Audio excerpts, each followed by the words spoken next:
आणि एक मोठी बातमी आहे, राष्ट्रवादी काँग्रेस पक्षाकडून पक्षाचे पूर्वीचे प्रवक्ते उमेश पाटील यांना आता विधान परिषदेची संधी मिळण्याची दाट शक्यता आहे। आगामी स्थानिक स्वराज्य संस्थांच्या निवडणुका, या राज्यातील मराठा विरुद्ध ओबीसी वातावरण, या पार्श्वभूमीवरती विधान परिषदेची माळ आता पाटील यांच्या गळ्यात पडण्याची शक्यता आहे।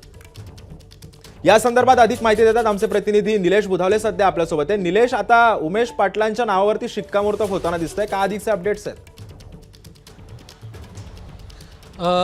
आज संध्याकाळी उशिरा राष्ट्रवादी काँग्रेस पक्षाचे प्रदेशाध्यक्ष सुनील तटकरे आणि राष्ट्रीय अध्यक्ष अजित पवार यांची देवगिरी निवासस्थानी बैठक पार पडणार आहे आणि त्या बैठकीमध्ये उमेदवाराचं अंतिम नाव जे आहे ते फायनल होताना आपल्याला पाहायला मिळेल।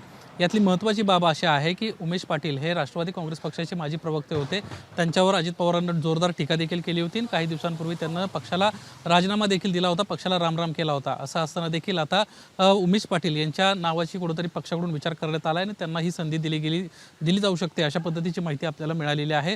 उमेश पाटील यांना ज्या पद्धतीनं सोलापूर जिल्ह्यामध्ये काम केलं आणि राष्ट्रवादी काँग्रेस शरदचंद्र पवार पक्षाचा उमेदवार त्या ठिकाणी निवडून आणला, त्यानंतरच अजित पवार आणि त्यांचं पुन्हा एकदा शक्य झालं, अशा पद्धतीच्या बातम्या माध्यमांमध्ये येत होत्या आणि त्यामुळेच कुठेतरी आता उमेश पाटलांना संधी मिळते। दुसरी एक महत्त्वाची बाब अशी आहे की उमेश पाटील हे मराठा नेते आहेत, जिल्ह्यावर त्यांचं वर्चस्व आहे। राज्यामध्ये सध्या मराठा आणि ओबीसी वाद मोठ्या प्रमाणात पाहायला मिळत आहेत। अजित पवार बीड जिल्ह्याचे पालकमंत्री आहेत। बीडमध्ये ज्या पद्धतीनं मागच्या काही दिवसांमध्ये घडामोडी घडलेल्या आहेत, त्यानंतर मराठा समाजामध्ये एक आक्रोशाचं वातावरण आहे। अशा पद्धतीनं राष्ट्रवादी काँग्रेस पक्षाकडून हा आक्रोश कमी करण्याचा प्रयत्न होतोय आणि उमेश पाटलांना कुठेतरी संधी दिली जाते, अशा पद्धतीची माहिती विश्वसनीय सूत्रांनी दिलेली आहे। मात्र आणखीन एक यातली बाब अशी आहे की उमेश पाटलांना पक्षांतर्गत विरोध जो आहे तो एका महत्त्वाच्या आणि मोठ्या नेत्याचा आहे।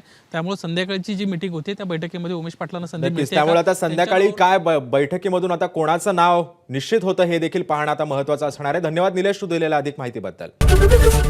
एबीपी माझा, उघडा डोळे बघा नीट।